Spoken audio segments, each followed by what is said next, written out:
Hello everybody, thank you for joining me. My name's David. I'm a life coach and I help people heal and recover and grow from all kinds of different trauma. This is a question and answer video I do every single Monday. And what I'm doing is I'm answering people's questions from last Monday.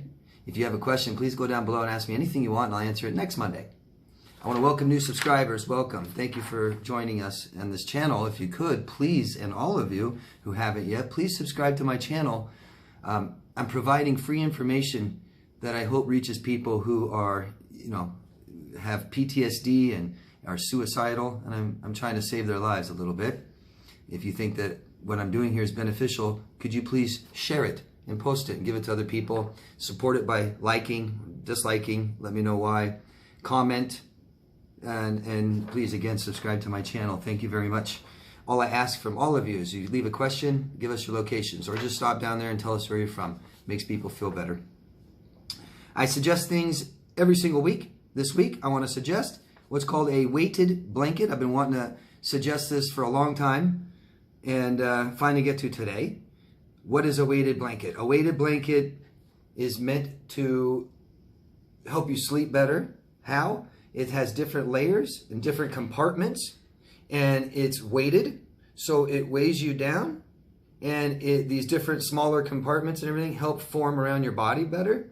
And there's also glass beads in it that help temperature control, help cool you down a little bit too. I know a lot of people, especially guys, get too hot by wearing any blankets, so this is awesome. It's an awesome, awesome product. It helps people recover from trauma. It helps them feel safer, and it helps them feel more secure in bed and helps them sleep longer. So if you guys are interested, I put a link down there in the description box.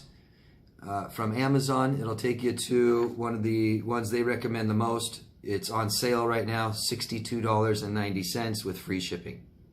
So check it out if you guys are interested in that. Thank you. So let's get started with the questions. There's a lot of them, a lot of questions and a lot of long ones, which is okay. But typically I don't need so much backstory to help answer your questions. It's hard to get very, very specific.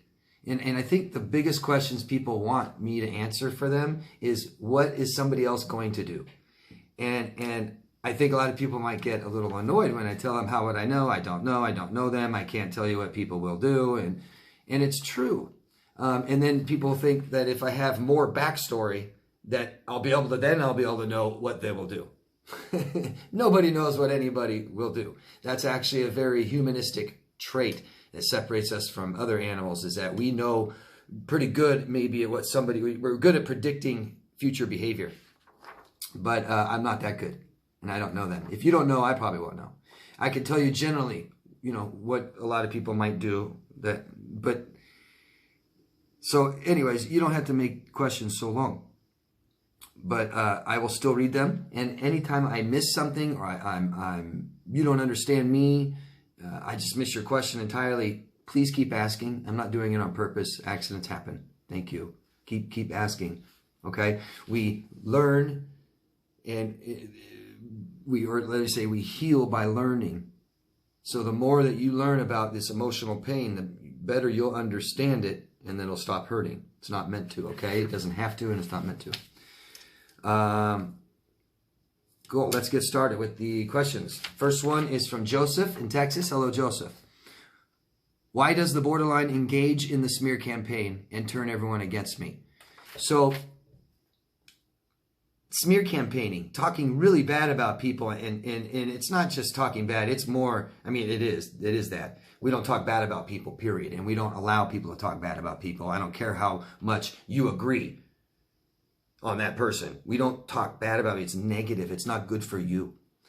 It's not good to hear it. It's not good to think it. It's not good to say it. It's not good to do it. So why does a borderline engage in this smear campaign, this total targeting? Typically, it's a very antisocial behavior. Typically, this is very sociopathic. I know narcissists might do it, and some borderlines will do it and stuff like this. I'm just saying it's antisocial behavior big time, right? I want to get along with society, so I attack members of it. No, you don't do that. And sociopaths And most people that smear campaign, they can't control you, so they want to control people around you. The borderline is the unhealed victim. The borderline is it's like a burn victim, and you can't even help the borderline because you might have to touch them. And just in touching them, you hurt them more. That's how sensitive they are. And now you're an abuser. It happens all the time. I can't tell you how many times I've tried to help borderlines, and it doesn't take long before they turn against you, and now you're the bad guy, and it's just like, okay. So borderlines are never healed from their trauma, okay? So it's almost like being re-traumatized. They black and white think, and everybody's either good or bad. And let me tell you, those can switch on a dime, and you could be labeled this horrible person, you did nothing. Okay, and in their minds, you're just as bad as the person that hurt them because they're not healed. This is clearly obvious with all of us that are victims of this stuff. Okay, I can tell which ones aren't healed yet because those are the ones that think the world's a horrible place. Those are the ones that don't trust people. Those are the ones that clearly can't stop telling you how bad people hurt them and abuse them. Just like a smear campaign, just like a borderline. So they're just unhealed. They're very, very, very broken. And I'm telling you, so many people want to help borderlines, but what are you going to do? How are you going to help them? You be careful because people this unstable will turn against you. It's like a rabid animal almost. So I would say borderline smear campaigns you because they start rewriting narrative and you become their abuser. You're the bad person that molested them, that beat them, that abandoned them and neglected them. You're just as bad. And that's what they do. They put you in one or two categories, the black and white thinking. And it doesn't take much for you to become, evil, horrible. They can't regulate their emotions. They get a bad feeling about somebody and it overtakes them. Moods overtake them. Thoughts overtake them. Feelings, emotions they just get taken by them. And they can't stop and regulate themselves. And it just gets further and further and further. And the more you talk to them about the incident, the worse it gets. You think it's bad now, wait till next Tuesday. Now it's like, oh my God, today it's, they pushed me, right? And I fell down and hurt myself and blah, blah, blah. And then next Tuesday, they repeatedly close fist hit me in the face and I broke bones. And then the Tuesday after that, it was with a knife or a gun. It's just, they're unstable. Their borderline means on the border of neurosis and psychosis. And that means that they cross psychosis. Some borderlines will even hallucinate. Thank you. Hope that helps. Kiara, please tell me your locations, everybody. Locations. Why are narcissists so bad with money? Well, the biggest reason is this is impulsivity. So, best way to explain it is I ask you all the emotions you had today. Hopefully it's not very many. Even good. You don't want, I guess 5 great, good, positive emotions is okay, but you don't want 25 mixed in with 10 bad ones in one day. That's too many emotions. Emotions are your body doing things. If it's doing too many things, you're unstable. The more unstable you become, the more impulsive you become. And that means move at the drop of a notice or a dime, quit your job immediately, start new jobs, start new relationships, end new relationships, all this, impulsivity. And that's the biggest reason. Narcissists are bad with money, right? But they aren't that bad with your money. They're just bad with their money. With your money, they're really good with your money. Thank you. And Christine, please tell us your locations. Everybody, tell us where you're from. Locations. Please, David, remind me why do I feel triggered after 2 years since I broke up with my ex-narcissist when I see him flirting under my nose at work? What should I do to regain my peace of mind? Go get another job. Go to therapy, coaching, okay? We need to heal from these things, right? Let's say you don't see him for a while and you have to come back in 5 years and you did all this work and therapy and you're happily married and you've got 5 amazing friends and 5 amazing family members that you see and talk to every single day and your life is just fantastic. It wouldn't bother you at all. Just to put that in perspective, a different one. So your perspective, Christine, is that you broke up 2 years ago, but maybe you haven't healed, and he's right there in your face every day at work. One of two have to happen. Get a new job, or we heal from it. One of two have to happen, right? Either of those happen, it wouldn't bother you. You can even do both. Get a new job and heal from that, okay? Thank you. Next one is from 25 Johis. Let me see, what's your name? Johanna from Norway. I think it's Johanna, right? I think Norway keeps that silent. Okay. And I'm sorry if it's wrong, if it's Johanna. I think it's Johanna.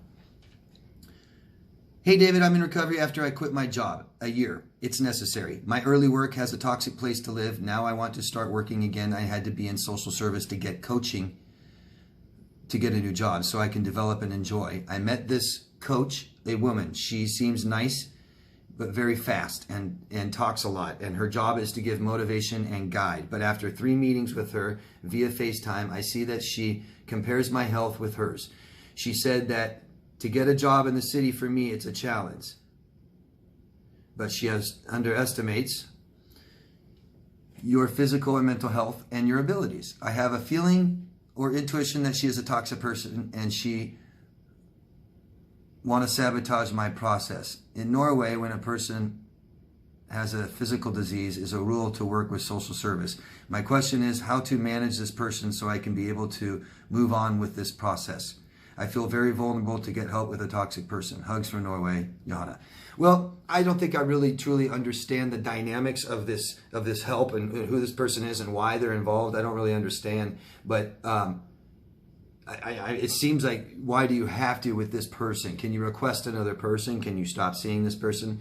Because you don't have to do anything you don't want to. I would imagine you don't have to do this, but you're maybe saying to get a job, you have to. I don't know. I'm sorry. Request another person, a different person at the very least, okay? And the best way to deal with people like this is to speak up. Don't accuse them. Don't talk about actions. Don't talk about what people are doing. Only talk about how you're feeling. When I see you, I feel rushed. When I see you, I feel like I don't get to talk enough. When I see you, I feel like you underestimate my job skills and my mental and emotional, physical capacity. Communication is the best way to solve things, okay? And if we were neglected in childhood, we have difficulties with this. I know. And we can't always request new people, dump people, run away from people just because they're bad, or in our workplace and stuff like this. We're going to have to learn how to deal with people. So my best advice is try to request someone else, and if not, start taking control, Johanna. Okay, this person isn't above you, right? Don't let them think they are, and don't you think that you're below them. We're all equal, and how you feel is all that matters. Okay, how she feels to her is all that matters. How you feel to you is all that matters, and we respect each other that way. Okay, just try. This might be a good test, a good lesson for you. Good luck. If it's harder to talk and tell people stuff, it might be easier to write it to her. Okay, but I hope that I hope you aren't forced to talk to this person. I don't ever know any situations where people are. Thanks. Ginny from Syracuse, New York. Hello, Ginny. David, can you speak on narcissism and hypochondria? My ex was healthy and had something wrong with him every single day, and it was causing him to lose his mind, which is one of the reasons I left. Thank you.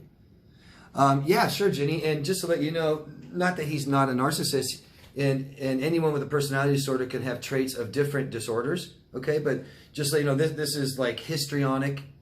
This is kind of definition histrionic, hypochondria, getting attention, always something wrong with me, things like this, okay?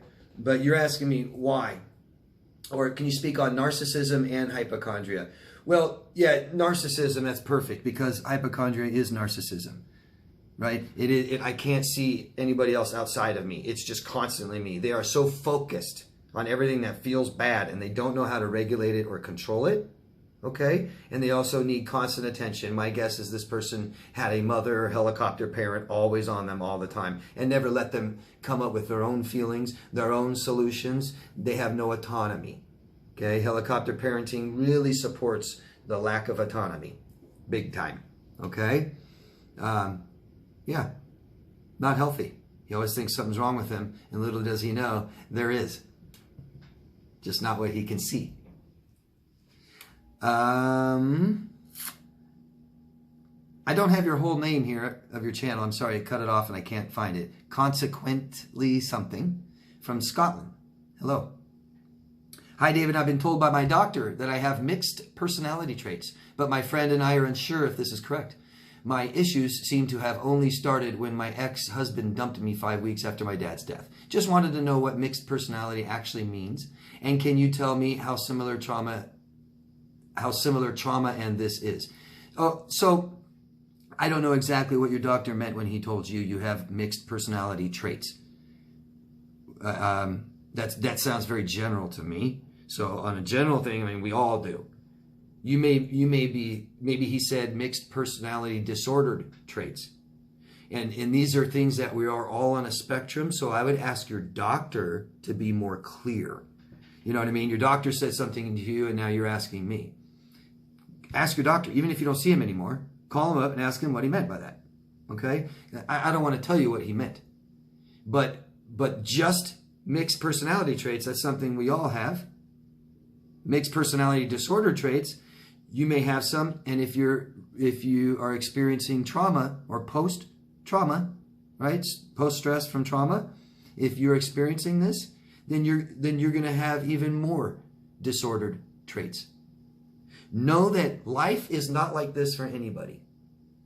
Okay? Life goes like this for everybody. All right? Just like everybody has bad days, and that's what this COVID-19 is right now, is everybody having a bad day the same day. That's why this is so screwed up. Because usually when we're having a bad day, the people around us aren't necessarily having such a bad day, and it helps. But when everybody's having a bad day, situational. There are things that doctors call situational. On your situation, this is a bad time. Right? After failed relationships usually follows depression. We are experiencing grief. It can cause lots of anxiety. Okay? PTSD, 5 different kinds, is an umbrella term for all human reaction to trauma. Anxiety disorders, depression disorders, eating disorders, addictions. The list goes on. It's beautiful, isn't it? Have your doctor help you out more. Especially if you paid this doctor, they owe it to you for you to understand what they meant. I wouldn't look too far into it, okay? Personality disorders are a spectrum. We are all on it. Meaning we all might have some personality disorder traits, okay? That's why you need 5 out of 9 for a lot of different traits. Diagnosis, some are different, but, okay? Thank you. Nancy from Seattle, Washington. Hello, Nancy. I divorced my malignant, narcissistic, personality disordered, alcoholic ex-husband recently after 30 years of marriage. Wow, 30 years of marriage. Good job. Good job. Good job for being an awesome wife. Maybe you're a mother. I don't know. And you divorced him after 30 years because you've had enough. Good for you. My concern now is about his corruptive and destructive control and influence he has with my children now, as I see similar narcissistic tendencies in them. Please give me any tips on helping them. I made a video, came out yesterday, Friday, something like that. The last video I made, tips on parenting. I recommend watching it. Real quick, document everything.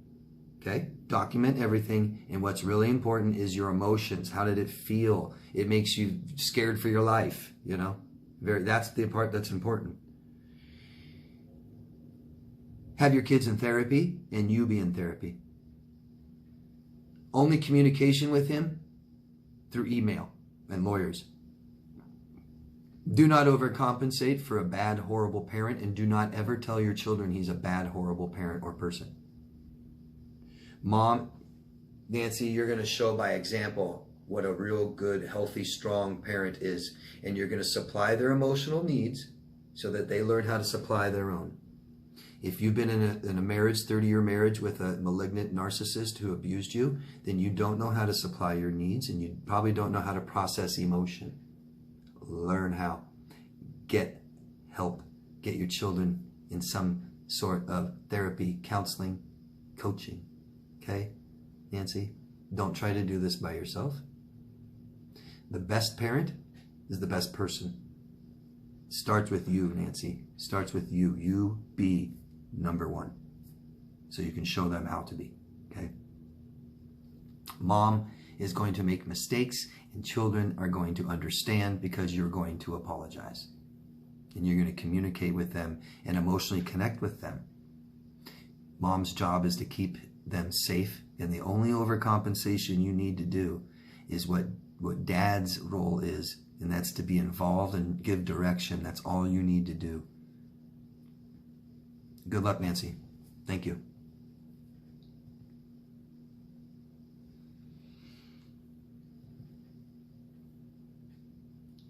Reporter 426, Iowa City, Iowa. Hello.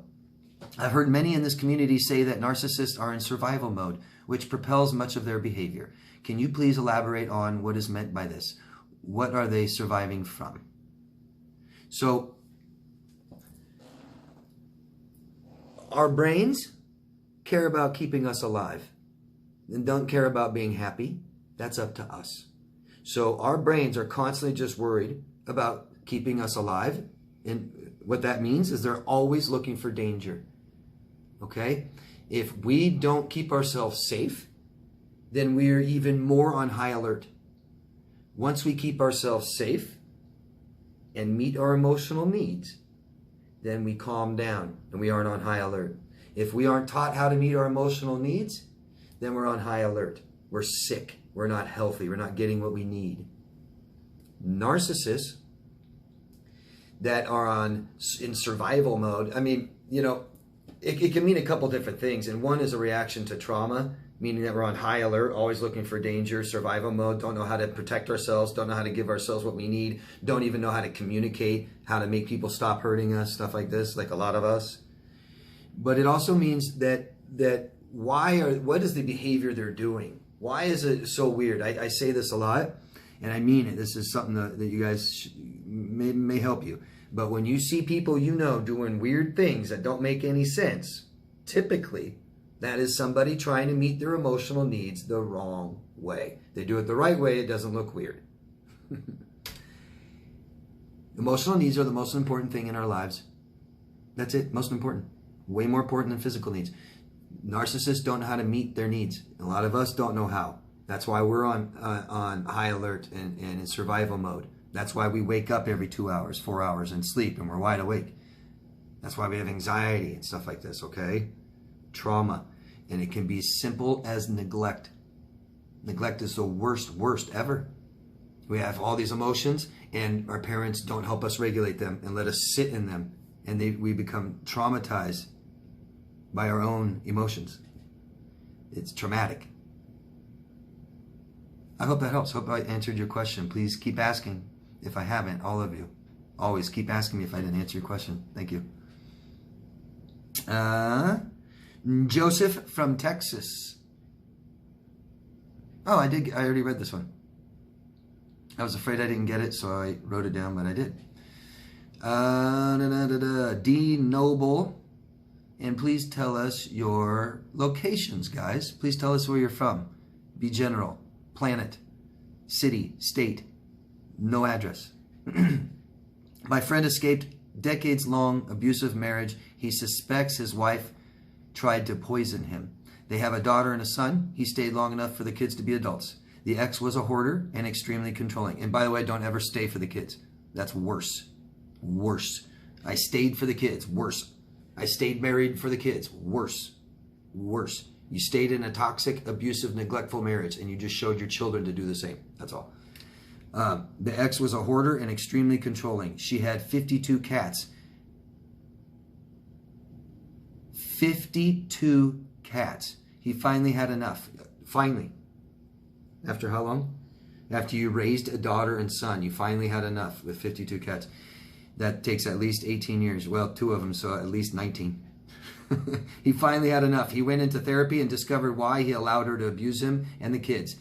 It is hardest on the kids. Always hardest on the kids. Always hardest on the children. Always. That's why you divorce. Stephen. Thank you, David, for your input on my question. It was helpful. I have another question. And you're welcome. Thank you for telling me. Do people with personality disorders know there is something wrong with them? Sometimes the ex-narc and I lived with would tell me, the ex-narc you lived with would tell you that she was depressed a lot and thought about going to talk to someone, but she never went.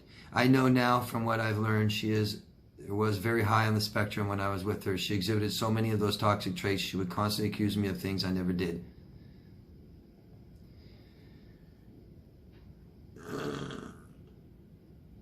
But she was guilty of the same thing she accused you of, called projection. I've learned now that people with NPD project what they are really guilty of out onto you. Just curious to know if they really know if they are narcs, or are they just in total denial and really think they are perfect and everyone else's fault. Thank you again. I can't thank you enough for what you... So, you know, if you start with like low self-esteem, you think there's something wrong with you, right? Right? If you have low self-worth, you think there's something wrong with you. So do narcissists think there's something wrong with them? Yeah. At least different.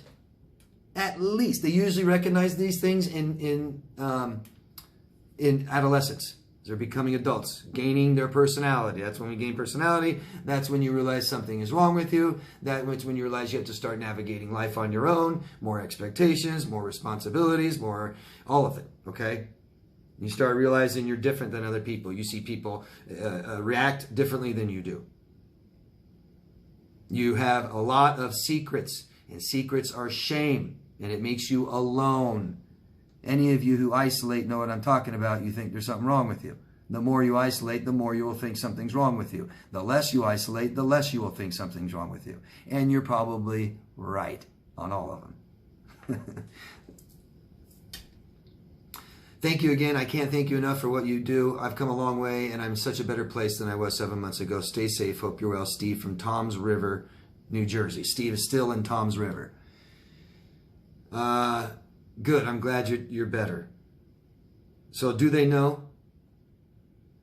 They obviously don't know the disorder until they find the disorder, right? But they know, most of them know there's something wrong with them, and at the very least, they believe they're, you know, narcissists. It's the lowest form of confidence, lowest form of self-esteem possible. These guys are it. And I know you'll be like, oh no, my ex was confident and never showed that. No, not if they're a narcissist, they weren't confident. I understand being overly confident in yourself and stuff, but it's ego. It's ego. If you feel horrible down here and you try to posture and I'm so great, you're showing it on the outside only. That's ego. Okay? The horrible thing about this is their lack of awareness, though. So they live in denial. They accuse and project, right? They're full of shame. Full of shame. They believe they're horrible, horrible people, and they don't want anyone to know that. They don't want it to be true. They run from it, hide from it, ignore it, numb it, and they don't know who they are. They act like you. They act like anybody. I would say most know. And that's what I've studied and learned, that most know there's something wrong, or at least they're different in about adolescence, okay? And that's really where we start, you know, forming our personality, forming who we are. And I understand these people had horrible childhoods, but we have choices to make in adolescence, and we start choosing who we become. Thank you.